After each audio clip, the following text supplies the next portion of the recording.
I used to work in the gas industry as a geologist. From 2007 to 2009, I was on a contract with a Russian company called North Gas, back when industrial relations with the UK were still fairly cordial. There was lots of potential gas sites in the Siberian region far up north, and I used to go around potential sites with company borehole engineers, usually in groups of 2 to 3.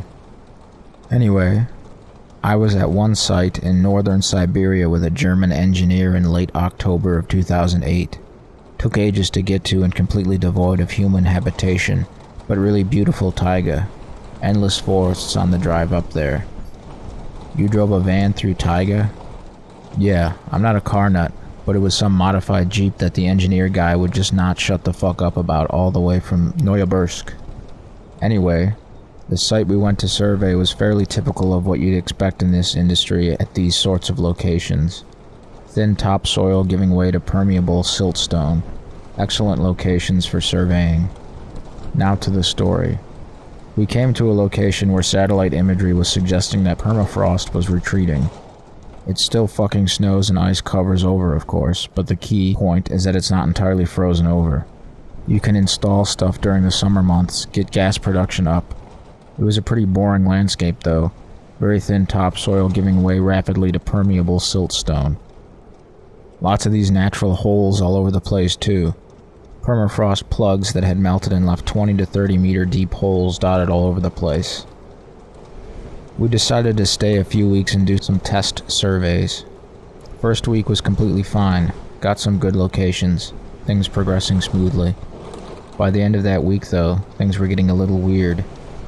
Every time I would go out with the spectrometer after that first week, I'd occasionally hear some noises from the holes. I was never near them because while you get a lot of gas coming off these things, they're not terribly good for industrial drilling. It was faint, just on the border of hearing. I never knew how to describe those noises until a few years later when someone took me out to a jazz bar, and some guy was playing a violin-like instrument that made this drone noise. Like a fum. Disconcerting. Makes your hair stand up. My colleague would notice this too. Disconcerting as in this job you're not really working together, but apart. So two of us were hearing stuff out there. We were both rational people, at the time for me at least, so we put it down to cave noises. Laugh, forget it. About 10 days into the survey it started happening at night. Again, faint, but really ominous. That drone noise. We used to sleep in the back of the van we had brought, but even through the doors we heard it. Again, stop being stupid, it's cave noises. Laugh and have a few beers, go to sleep. It got worse from there. The day after I found some slime stuff around one of the permafrost boreholes. Yeah, you get lichens and mosses around these things, not an issue. But this was like petroleum jelly, that really viscous stuff. I touched it and immediately regretted it. It felt a lot like pork belly fat. It was warm too, which was really disturbing considering it was -5 Celsius for you Americans. During the day out there, bring round the German engineer to take a look. He looks troubled. For the rest of the day I was constantly on edge too. I kept looking back at the borehole too, just to check, I kept saying to myself. Things got worse at night. That drone noise got a lot worse, but it felt, and I know that's a shitty way of putting it, like it wasn't from below, but above, on the surface. My German engineer tried to laugh it off, but I could tell he was seriously disturbed by it. Just that low fum. Eventually we get to sleep. God knows how many hours later though. We wake up together because there's definitely something attempting to open the door handle to the passenger seat of the van. Click, click, click. And now that drone is right fucking outside and it sounds a lot like gurgling. At this point we both freak the fuck out and scream like a pair of little girls. It stops. We don't sleep for the rest of the night, and it doesn't come back. Next day, as soon as we wake, it's 9 a.m. We cautiously open the doors. The entire back door is covered in this pork fat shit. The place reeks of something rotten too. Passenger door just smeared in that stuff. But the thing that made us immediately go, fuck it, we're leaving, was the passenger window, which was also smeared in this gunk, had an outline on it, like something had pressed its skull into the fat stuff and left an outline. It was an unmistakable, elongated human skull with no eye orbitals. Jelly stuff was all over the area around us too, and of fucking course, led all the way to that borehole. We got out of there very fast after that, but as we were packing, that drone shit started again from that hole, and it was loud. It was guttural by this point. Whatever this shit was making, it was down there, and close too. German guy was pretty nuts after that. Just hopped in, immediately started going. The equipment that was still out for methane measurements just left. Didn't stop driving for the next 14 hours. I pretty much ditched my job soon after. I had no desire to be left like that again in the middle of places like that. German guy, never heard from him again. He never talked about it to me anyway. Nice story, thanks for posting. Thanks, I suppose. I guess distance from that event makes it sound pretty prosaic. Spooky noises, ooh, slime, ooh. During that night, though, I was convinced I was going to die.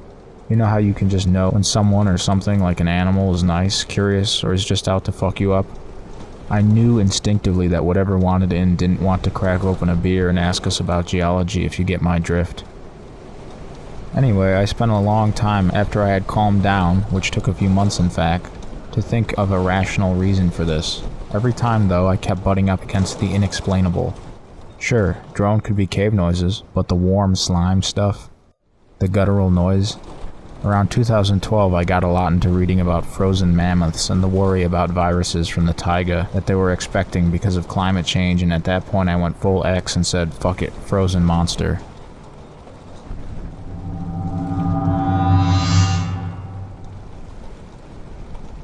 From an outdoor hunting website that had a creepy experiences thread.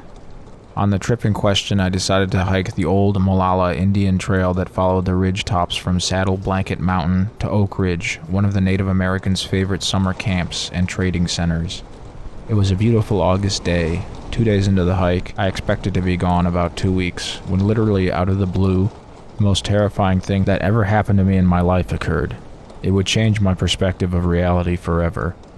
I was walking along the trail, enjoying the strong breeze and bright sunshine when, in the middle of a step, everything around me started to turn gray and blurry. The only way I can describe it was as if suddenly, I was looking through someone else's prescription sunglasses. I finished the step and started another. Every inch I moved forward, the darkness increased and the gray blurring turned into a jumble of shapes that made no sense. I then seemed to pass a barrier, and everything started to return back into focus. When my foot reached the ground on the second step, everything around me had changed. Day had turned into night, and there was no wind. All the Douglas fir and pine trees had been replaced with thick, jungle-like growth. The cool, thin mountain air was replaced with humid, thick air. There were no stars in the sky, but there was a diffused light that let me see everything clearly. However, I couldn't tell what the light source was. As often happens when the human body receives a massive dose of adrenaline, the entire incident appeared like it was in slow motion, and even though I was only there for a second or two, I had time to observe my surroundings. The silence was broken by continuous high-pitched keening sound, and I was nearly overwhelmed with a sense of fear and danger. My momentum caused me to take one more step before stopping in my tracks. It was at this point I heard a whispered, "Gotcha," over my right shoulder. I couldn't tell if I heard it with my ears or inside my head. The word wasn't directed at me, but something said the word quietly to itself. I was so terrified I actually felt my heart stop for a moment. That whispered word is what saved me. I opened my mouth and gasped in a huge gush of thick air and recoiled backward in the same footsteps I had entered wherever I was. As I threw myself backward, I looked over my right shoulder. A dark-colored, hairy right hand and arm was reaching from my throat over my shoulder. The hand had pale, ivory, spade-shaped fingernails. The nails looked clean and almost had a manicured look to them. The thumb was placed lower, towards the wrist, on the hand than a human's is. Both hand and arm were thin and powerful-looking, and both were covered with thick, coarse, black hair. I got a good look at it because the thumbnail grazed my neck. It did not break the skin, as I moved backwards. As I continued backwards, the hand clutched where my neck had been a split second before, and it seemed to fade off into the distance as I returned through the portal. I took 2 more steps backwards and everything reversed itself from what had just happened. The world around me became lighter, the fir and pines gradually came back into view, and by the 3rd step, I was back on Saddle Blanket Mountain. I continued to move backwards in terror, and as I did, I observed that where I had just come from was a shimmering oval patch of air about the size of a large door. The woods behind it looked like it was underwater, and by the fifth backward step, the shimmering area seemed to just evaporate and everything was back to normal. By then, my lungs had nearly burst from the volume of air I had inhaled during the huge gasp I had just taken. My body felt like it was on fire from the adrenaline surge. I spun around and ran back down the trail as fast as my legs could carry me, and didn't stop until I reached my truck. I was nearly 2 days getting to that place and about 3 hours getting back. On my way home, I was absolutely horrified at the thought of what would happen if I were to drive my truck into something like that. It had been a trap, pure and simple. Whatever it was that tried to kill me somehow kept the portal hidden from me on the way in, and I didn't actually see it until I was back out again. I had terrible nightmares for years, and still haven't come to grips with what happened. My fingers are trembling and the hair is standing up on the nape of my neck as I write this. Severely shaken, I've read everything I could get my hands on about people who have mysteriously disappeared throughout history, and discovered several instances where people have vanished in plain sight of others.